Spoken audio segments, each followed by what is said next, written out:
You are bright yellow. Deep. How does this look on my like I've always been called yellow. I've always been called yellow. Give my bright yellow Cuban wife a round of applause. High yellow. They call me high yellow. The red bone. So look, I'm sporting the charcoal black image shirt, right? That's right. The emblem is here on the left. That's He's right. a lefty, right? Under, near my right breast, it's the black image, and then the back. Oh, my gallo. Oh, you can't stain black. Yeah, they can see it. Yeah, model that for you. Yeah, and then he was talking about the girls with the big titties, and I was like, oh, they get a larger. We gotta get a larger size, so they flow. Yeah, we gotta get you one in the smaller size. But since we talking about size and whatnot, I want to highlight that this woman has put out 3 kids. Had 3 of them jokers baked into her stomach. Look! Stand up again. Yeah, Model that shirt I'm up. gonna tuck it in. No, you ain't gotta tuck nothing. Let that shit sit out there, man. That's a real woman. Like, no. Stand your ass up again. Show this shit off. That's no real woman. That's no requirement for you to have to shape yourself up and not. That's no requirement for all that. You put 3 kids out. There's been 3 kids that been just locked up in that joker. 3 kids have been cut the hell out. Like 3 of them. Now their asses are running around in the room, talking back. Being smart. Trying to manipulate us. Like playing one against the other. Like, so let's talk about that story about Maya. Which one? The one that just happened at Armani's birthday party. So we don't really give our kids like soda and stuff. So at my nephew's 16th birthday party, there was Coca-Cola and water. So Maya's like, can I have some Coca-Cola? So in the back of my mind, I'm like, I don't know if I should or shouldn't, but I was like, maybe, okay, Maya. And then I asked Ivan, he's like, no. I said, well, good. Daddy says no, right? So then later on, she's moping and she's upset. This is my oldest twin, Maya. That's just like her father. And I go to her, Maya, why are you so upset? What's wrong with you? And she said, you're going to be mad if I tell you why, Mom. I said, okay, I will be mad, but you still need to tell me why. So she goes, because I want some Coca-Cola. And I go to her, I didn't say no initially, but then when your dad said no, then I agree with him. And she goes, aren't you the boss? Manipulator in the making. That little girl. I feel like saying, yeah, give her a Coke. But I said, no, she's manipulating us. Isn't that hilarious? A little girl, man. Oh, my God. So funny. See, they try to play one parent against the other. Like, I didn't expect that when they was first being cut out. Like, when I first went over there and I started, like cutting, like, when I first, I'm like, I would not expect you to try to play your mama against me. They do it. Like, spank it. Let me spank him. Let me give him one good, let me spank him first, just for the future. It's an investment. Yeah, but it's mostly Maya that does that. She's gonna be and Monet's just the one. Just the cute one. Just Mommy and Dad had a bad dream. So this is what the podcast has done for us. Reminiscing about, life experiences, true life experiences, right? And talking about our family and, how we deal with things is how, what the podcast has brought out on us, right? For us, not on us, for us. Right? And I think it's kind of helped my husband over here too. What do you mean? Like an avenue to vent and to express himself freely, as free as he can express himself. Because I would talk your ears off of it if I did. Oh, he can talk, but I could talk just as much as him. Yeah, but I think our time zones got. We used to like crave our conversations when we first met. Like, we used to crave those conversations, and now it's like our time zones got so mixed up. It's not that I don't crave it.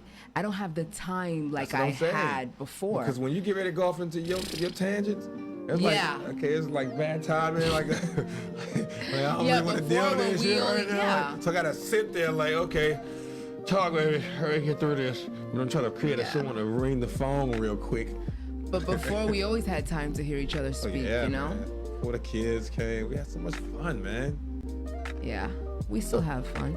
We have a lot of fun. But it's different type of fun now. Yeah. Now it's rushed fun.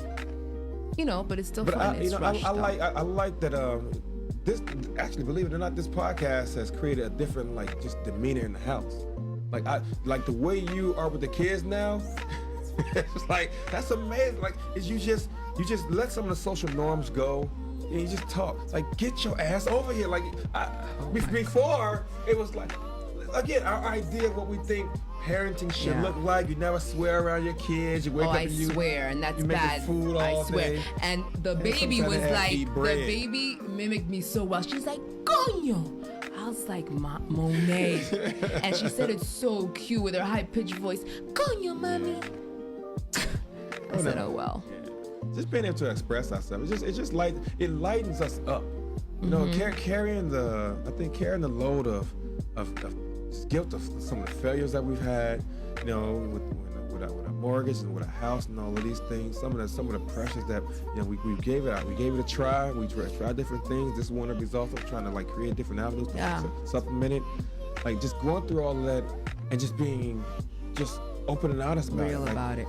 do you know, like, Because we are not the only ones. And I think people that hear us, it's kind of like therapy for them, right? Yeah. Because they hear that other people that they didn't think were going through what we're going through are going through it as well. Like certain things make you hate. Like we should hate each other in some relationships. You know what I mean? Yeah. Where, like, we would literally be like arch enemies. Like in some people, like between like the situation of the families and everything, and like the things and the circumstances here that would just really create an enemy. But the way we just be able to express it, like it just happens to people. Like this is not unique. Yeah, I think It makes being married so much couples easier. go through what most couples go through. You know, but when you live in your own bubble and then you assume what the other couple is going through, I'm telling you, they're going through the same thing. Man. When we're in when I'm in dance class with Maya, and remember, so Ivan went one day and he was surrounded by all dance moms. He found out that we're all the same.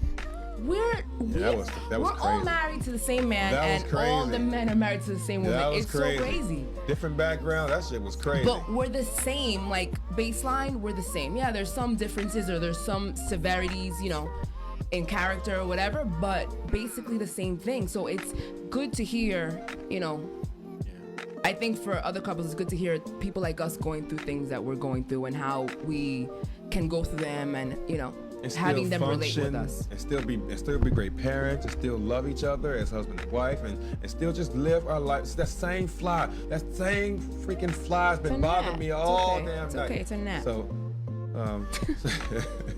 so yeah, just being open and honest, man. You know, because again, just bringing it all together.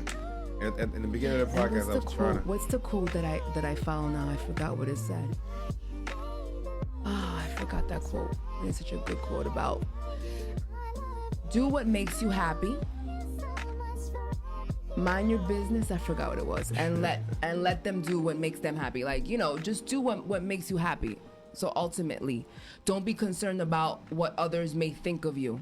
You know, and it's hard. I'm not saying it's easy, because I could do what makes me happy all the time, but it's hard not to think of what they're gonna think or, you know, how society's gonna see me, and I know it's very hard. Listen, that's this quote that says it says this advice: we're not responsible for everybody else's happiness. We are responsible for our own happiness. Like even you're not even responsible for my happiness. I know. You're responsible for your own happiness. And with me, if I see that happiness, how I can contribute to it, if I'm genuinely interested in that, then it just makes the marriage work, you know?